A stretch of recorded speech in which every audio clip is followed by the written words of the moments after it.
عزیز دوستوں، بزرگ اور بھائیوں، قرآن مجید نے جگہ جگہ پہ اس بات کا اعلان فرمایا ہے کہ اپنے شعور کو بلند کرو، اپنی فہم سے، اپنی عقل سے کام لو،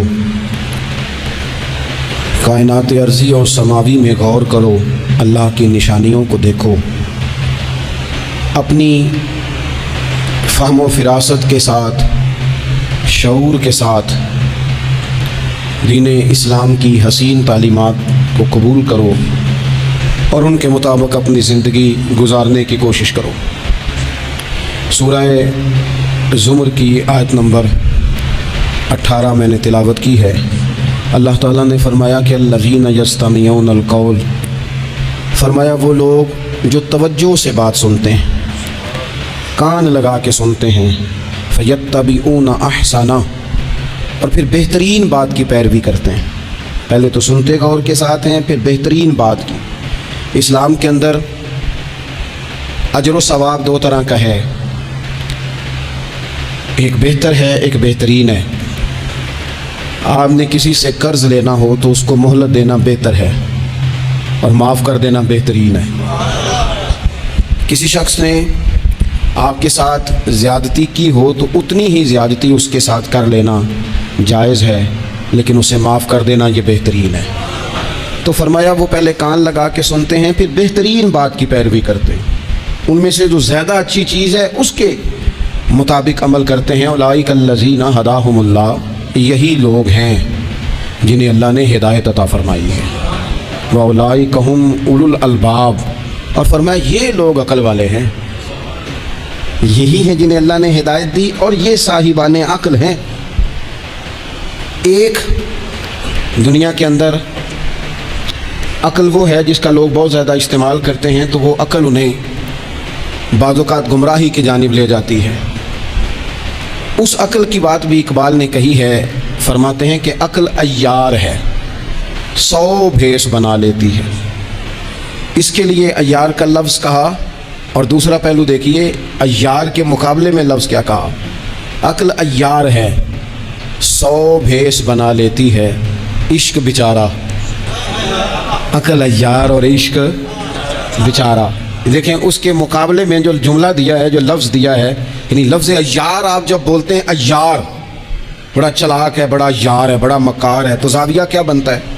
اور جب آپ بیچارہ بولتے ہیں تو وہ بیچارہ، اب زاویہ دیکھیے کیا کھینچا، کہنے لگے عقل عیار ہے، 100 بھیس بنا لیتی ہے، عشق بیچارہ، نہ ملا ہے، نہ زاہد، نہ حکیم، یہ کچھ بھی نہیں، یہ بیچارہ کچھ بھی نہیں، بیچارہ جو ہوا۔ تو عقل کی طرف تو قرآن و سنت نے توجہ دلائی ہے، لیکن عقل سے مراد ہے فہم ہو، فراست ہو، حلم ہو، بردباری ہو، عاجزی ہو، غور فکر کرنے کا مزاج ہو، کسی چیز کو پورے شعور کے ساتھ بندہ قبول کرے۔ آج کل جن چیزوں کو لوگ عقل سمجھتے ہیں نا، وہ عقل نہیں ہے، وہ چالاکی ہے۔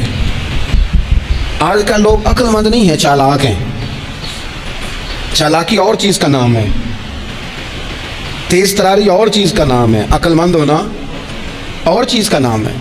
یہ جو شطرنج کے ہیر پھیر سے لوگ دنیا چلاتے ہیں، یہ عقل مند نہیں ہوتے، یہ چالاک ہوتے ہیں۔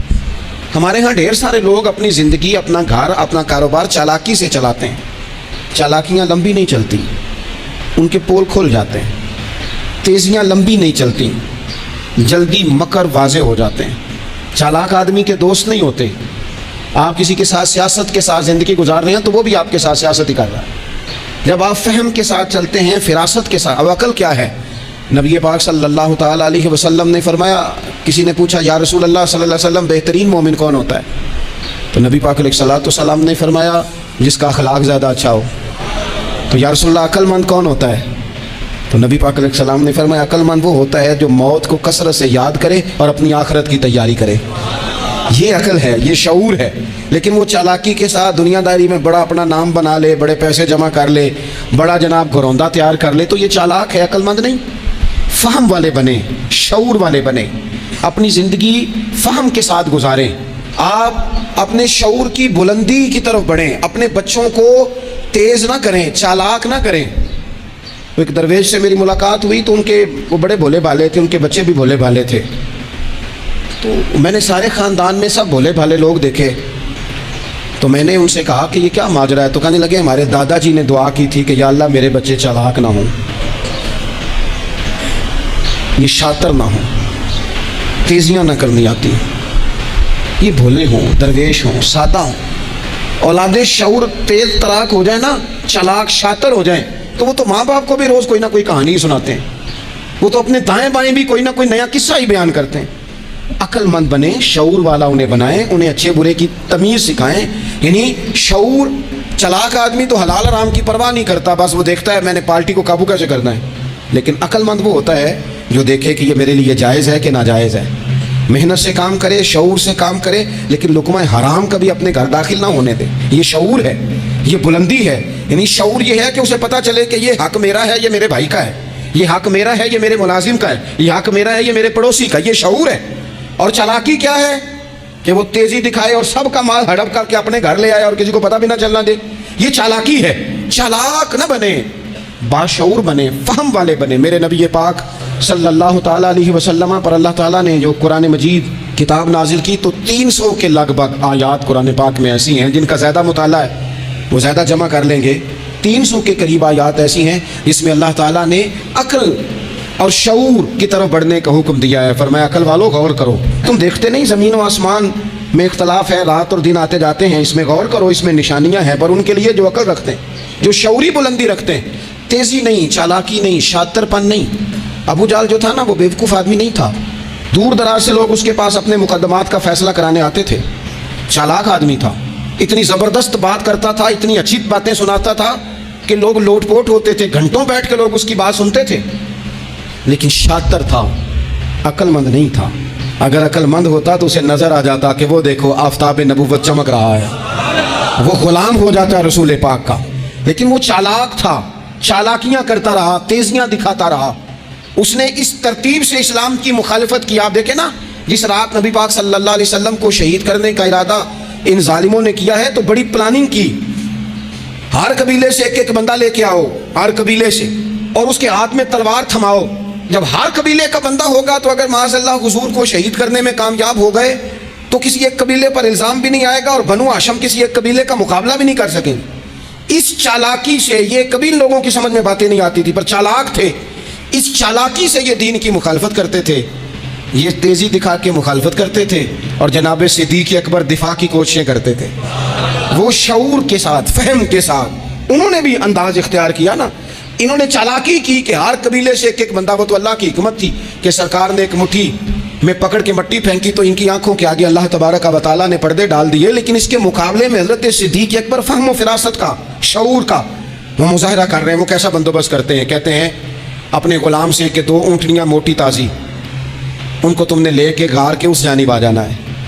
اپنے غلام سے کہتے ہیں کہ تم نے ان اونٹنیوں کو وہاں پہنچانا ہے. بیٹے سے کہتے ہیں سارا دن کام کاج کے سلسلے میں ادھر ادھر جانا اور کافروں کی باتیں سن کے پہنچانا کہ نیا منصوبہ کیا بنا رہے ہیں. اپنی بیٹی سے کہتے ہیں پتر کھانا پکا کے، کل کا باسی نہیں تازہ پکا کے، اور پھر اس کو تیار کر کے، اور بیٹا دن کے اجالے میں نہیں رات کے اندھیرے میں آنا. اب یہاں اقبال بولے، اقبال کہنے لگے جب عشق سکھاتا ہے آداب خود آگاہی، عشق بھی ایک عقل دیتا ہے. جب عشق سکھاتا ہے آداب خود آگاہی تو کھلتے ہیں غلاموں پر اسرار شہنشاہی. پھر وہ غلاموں کو بادشاہ بنا دیتا ہے. تو کہا رات کو وہاں کھانا پہنچانا، یہ ان کا شعوری فیصلہ ہے. اور رستے میں حضرت صدیق اکبر بھی شعور کا مظاہرہ کرتے ہوئے حضور کو لے کے جا رہے ہیں. انہوں نے بھی پلاننگ کی، منصوبہ بندی کی، پر چالاکی سے حضرت صدیق اکبر بھی اپنا شعور استعمال کر رہے ہیں. رستے میں ایک شخص ملتا ہے جناب صدیق اکبر کو، یہ شعور ہے، یہ فہم ہے، یہ فراست ہے. ایک شخص رستے میں ملتا ہے.